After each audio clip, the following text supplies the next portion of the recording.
मध्य प्रदेश का जिला ग्वालियर। इसके अंदर एक अनाथालय होता है।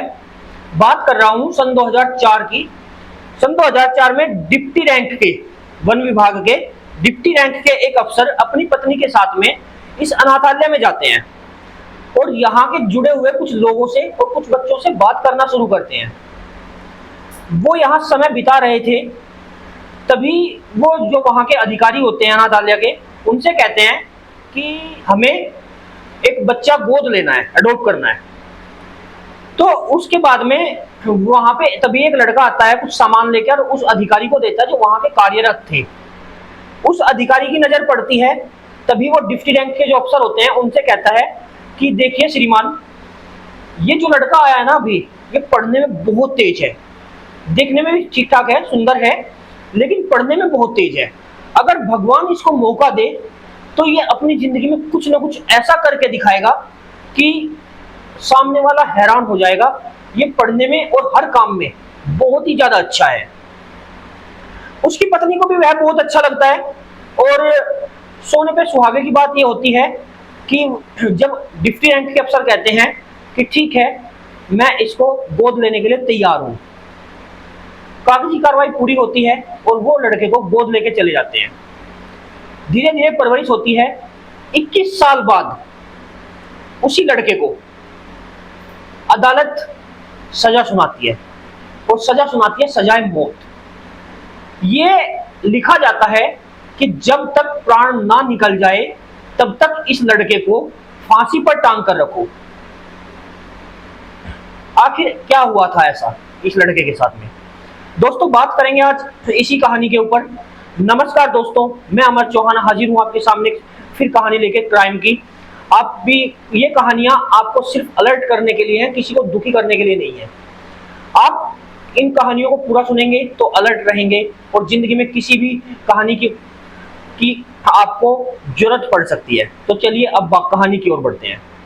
मध्य प्रदेश का जिला शिवपुर और यहाँ की एक कॉलोनी है सिटी कॉलोनी, जो कोतवाली एरिया में लगते हैं, रेलवे स्टेशन कॉलोनी। दरअसल यहाँ का एक लड़का दीपक पचौरी, जो दिल्ली में रह के यूपीएससी की तैयारी कर रहा था, सपना था आईएएस पीसीएस बनने का।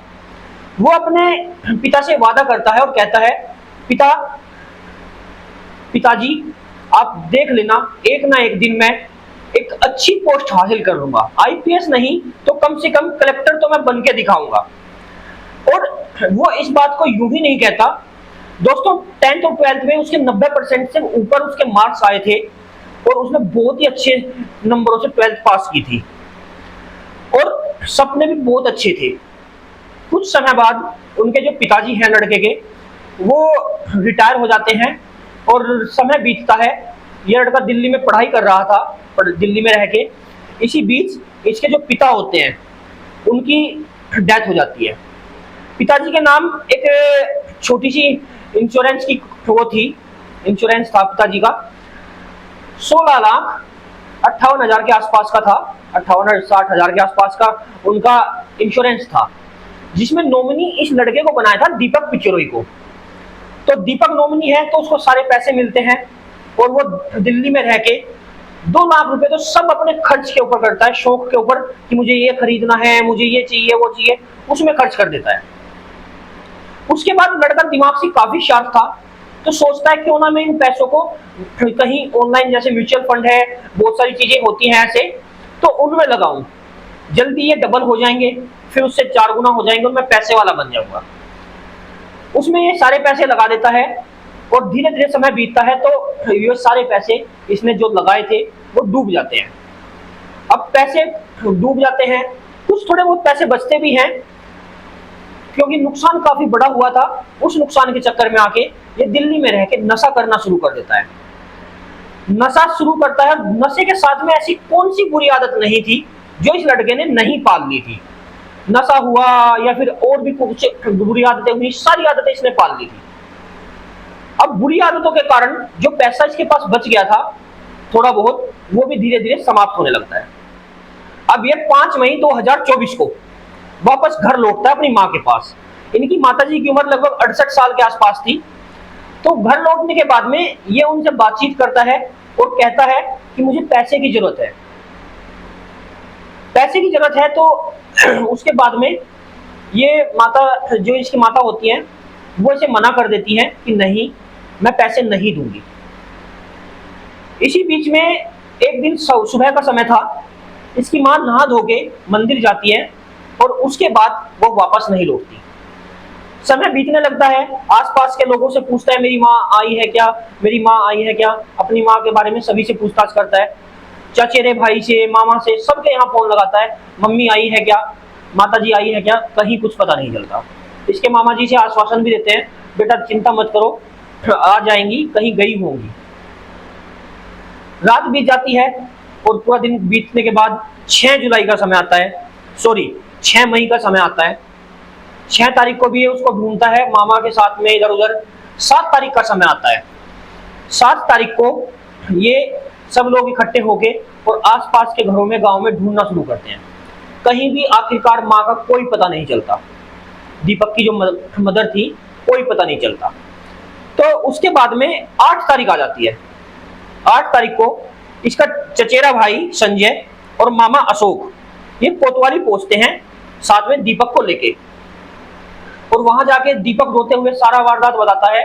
और सारी वारदात बताने के बाद में पुलिस कहती है कि आप चिंता ना करो, हम कोशिश करेंगे और जल्दी ढूंढ लेंगे। सभी लोग एफआईआर रजिस्टर करने के बाद वापस आ ही रहे थे कि तभी इसी बीच इसका जो चचेरा भाई था संजय, वो वापस जाता है थाने में और कहता है कि सर थोड़ा ध्यान दीजिएगा, इस लड़के की हाव भाव थोड़ा अच्छे नहीं लगे। तो उस पर पुलिस वाला गुस्सा करते हुए कहता है कि ये बेचारा इतना रो रहा है, इसकी माँ गायब है और तुम इसी को ही उल्टा फंसाने में लगे हुए हो, ये क्या तरीका है। तो वो कहता है नहीं सर, मैं ऐसे ही नहीं कह रहा हूँ, मुझे कुछ थोड़ा शक हुआ है इसके ऊपर। तो पूछता है कि शक कैसे हुआ। बोलता है कि 7 तारीख को जब मैं इसके शाम के समय, रात के समय लगभग 10 बजे इसके यहाँ पहुंचा तो घर के सारे कमरे बंद थे, सब पे ताला लगा हुआ था। मैंने इससे पूछा चाबी कहाँ है, तो बोला कि माँ के पास में है, माँ लेके गई है। तो पुलिस वाला कहता है इसमें गलत क्या है, ले गई होगी। तो बोलता कि सुबह अर्ली मॉर्निंग, टाइम तो एग्जैक्ट याद नहीं है लेकिन 6, साढ़े 6, 7 बजे के आसपास का टाइम होगा। अर्ली मॉर्निंग में इसके घर पहुंचा, उस टाइम पे सारे कमरे खुले हुए थे। मैं इससे पूछता हूँ कि कमरे कैसे खुले, किसने खोले, तो ये कहता है कि मैंने दूसरी चाबी बनवा ली है।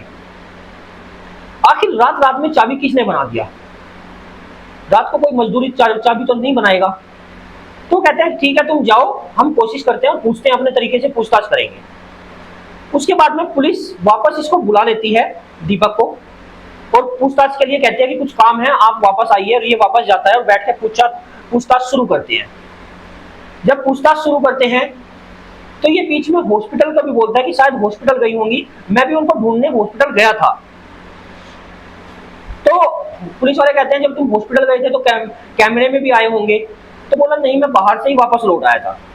तो एक पुलिस वाले अपने ही एक साथी को भेजते हैं हॉस्पिटल में, वहां कुछ नहीं मिलता, कुछ ना ही इसकी कोई इन्फॉर्मेशन मिलती है, नहीं इसकी कोई माँ की इन्फॉर्मेशन मिलती है।